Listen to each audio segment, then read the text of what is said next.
Right, so looking at part D and part 1, consider the triangle RST. So initially this looks like a brand new question, but it's actually not. It's a continuation of the question up above. Let's go see if we can figure out where this circle is coming from. Now it's RST and there's 100 kilometers on either side of the R. So let's go back up to the original question and we'll have a look at it. So I'm just going to delete some of this stuff. So what we're interested in now is RST. So what they've actually done is drawn a line between R and S. So it's RS and then it's out as far as T, and this is the triangle that they've taken in part D. And they've said that the 100 kilometers is here. Okay, that's fine. But then this one here is also going to be 100 kilometers on the other side. So that's the triangle we're dealing with. The only thing we need to concentrate on here is at least half of the base of that triangle is 80, and the other side is also going to be 80. Now why is that? Well, the main reason why it's that is if Q is the furthest point from R, that means this particular part here is a bisector of this line because this line is inside the circle. So if this is 80, this one up here is also 80. So the total then from S to T is equal to 160 kilometers. That might become unuseful now in the next question. So that's the triangle we're dealing with. Let's get back down to the triangle. So here we are. Almost. Here we go. So what I'm going to do is I'm going to take my 80 and 80 and I'm going to fill in 160 kilometers along the base. Now, how did I know I've got to do that? Well, first of all, this question is asking us to use the cosine rule. So from our previous example, you know what the cosine rule, one of the things that you have to have is if you're looking for an angle and you have distances on either side and you have an angle opposite it, then you can use the cosine rule. So let's try and figure this out. So the first thing we're going to do is we're going to pop in our cosine rule. Always write that down. Even if you don't know what you're doing, just write it down. So it's a squared is going to be equal to b squared plus c squared minus 2bc, and it's cosine theta. And now what we're going to do is try and fill in the numbers. So we've got our sides 100, 100 and 160. We've got a theta. And we know these are our sides. So A, B, and C are our sides. Let's put them in. So I'm putting in A as 160. And the reason why I'm doing that is this side here and this angle here should be opposite each other. So as you can see here, theta and 160 are opposite each other. So whatever your angle is, A must be the side that's opposite it. And that's why we had to figure out this 160. Otherwise, we wouldn't have been able to fill in A. So let's keep going with it. That's 160 equals b squared plus c squared. So we've got the other two sides. So we got 100 squared, isn't it? Yeah. Plus 100 squared minus 2 times bc, which is 2 times 100 multiplied by 100, cos theta. And we don't know what theta is. That's what we're trying to figure out. So we have everything except one thing, and that's okay for the equation. So now what we've got to do is try and figure this out. So what I would do here is I would go 160, and I would bring across my 100 squared minus 100. Oops, sorry, that's squared as well. Minus 100 squared. And I would also bring over this one as well. So that's minus 100 squared. And that equals minus 2 times 100 times 100 times the cos of theta. And I will go and fix this all up. If you wanted to save yourself a bit of space, you could look at this. This is minus 2 by, basically what's this, 100 by 100, so that equals 10,000. So when you multiply it by minus 2, that's going to give you minus 20,000 cosine theta. And then normally what we do in this situation is if this was, 2x, then you would just bring the 2 across. So we would do the same thing here.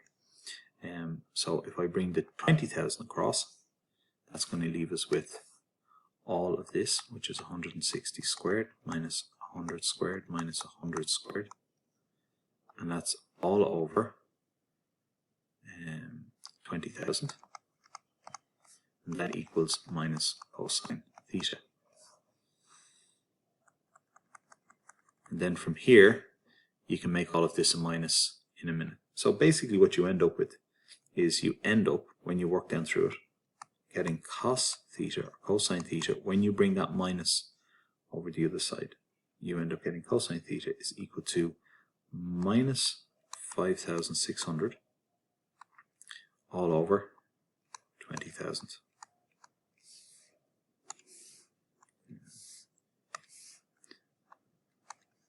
And that equals minus 7 over 25. Now I'm running out of space here, so I'll just work on the side.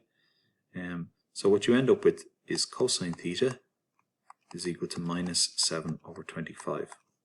So cosine theta, or theta should I say, is going to be equal to the cos of minus 7 over 25. But when you bring the cosine over, you have to make it an inverse cos. So then theta is equal to 106.26. So this has to round it up to the nearest degree, so 106 degrees. So again, there's quite a bit in that, and there's a lot of mistakes. This particular part here is where students can often make mistakes. These two lines here, and when they bring things over to the other side. So just be very careful of that. So that brings us to theta is equal to 106. Alright, let's on to the next question. So again, we're still working with the same thing. John sails directly from S to T, and Mary sails from S to T along a minor arc ST.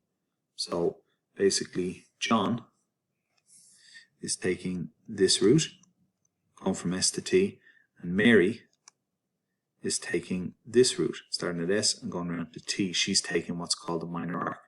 That particular part there is called an arc. Find the difference between the distance that John sails and the distance Mary sails. Now obviously John is travelling in a straight line, that's the shortest distance, so Mary's distance should be longer. So John should be easy enough. Let's go figure this out.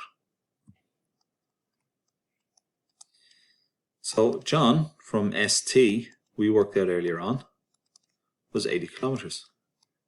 Oops, it's 80 kilometers on one side plus 80 kilometers, which gave us a total of 160 kilometers. So that's John. Now if we want to work with Mary, so how do we find the length of an arc? So how do we find from T all the way around to S? Well, if I was to ask you how you would find the distance from T all the way around the circle, that particular thing is called circumference. And circumference has a formula of 2 pi r. So 2 pi r will find you the distance all the way around the circle. However, we don't want to find all the way around the circle, we only want to find one little piece of it. In fact, we only want to find from here, from T, all the way to S. So how much of that have we got? Well, the answer is 106 degrees. So this arc, because this line goes from here to here, this arc is 106 degrees. So when we work out 2 pi r, it's going to be 2 pi r multiplied by, how much of it have we got? We've got 106 degrees out of 360 degrees. We don't have the full 2 pi r. Now we're just going to fill in all the numbers. So when we're dealing with this, it's going to be 2 pi. Then you can just tap it into the calculator, hit the pi button, multiply by the radius is 100, and then again multiplied by 106 over 360, and that's going to give you Mary's total. Mary's total there works out to be 185.0049, which is 185. Now the question is asking you find the difference between the two, and again that's where students may slip up. So the difference is going to be Mary at 185, John is at 160, so that gives you a total of 25 kilometers, and that's the difference. Okay, next part. Part 3. Again, same question still. The sea in this region is estimated to have an average of 1 ship per 25 square kilometers. Use this estimate to find the number of ships in the sector, or ST, and give your answer correct to the nearest whole number.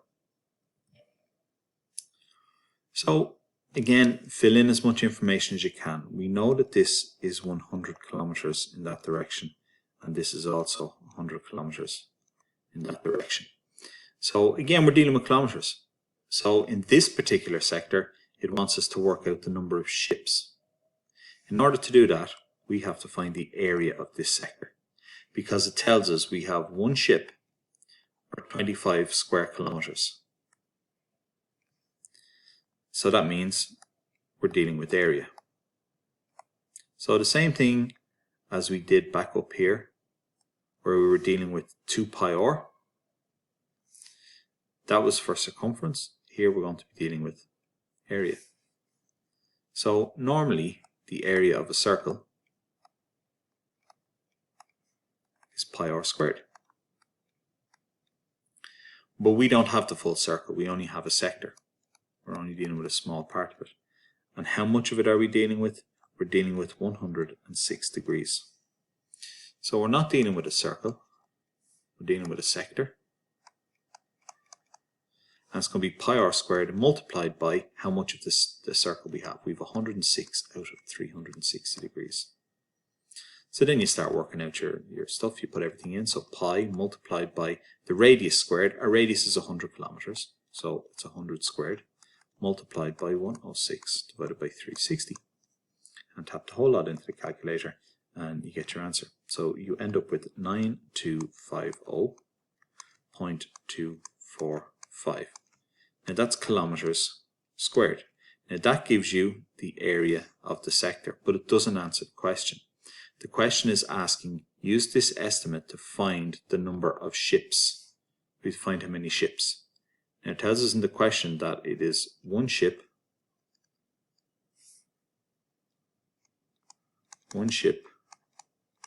for 25 kilometers squared, and we know how many kilometers squared we have, so you're obviously going to divide it in.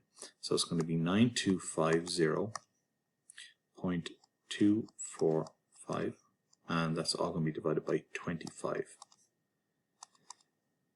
So that gives us a total of, when you round it up, is 370 ships.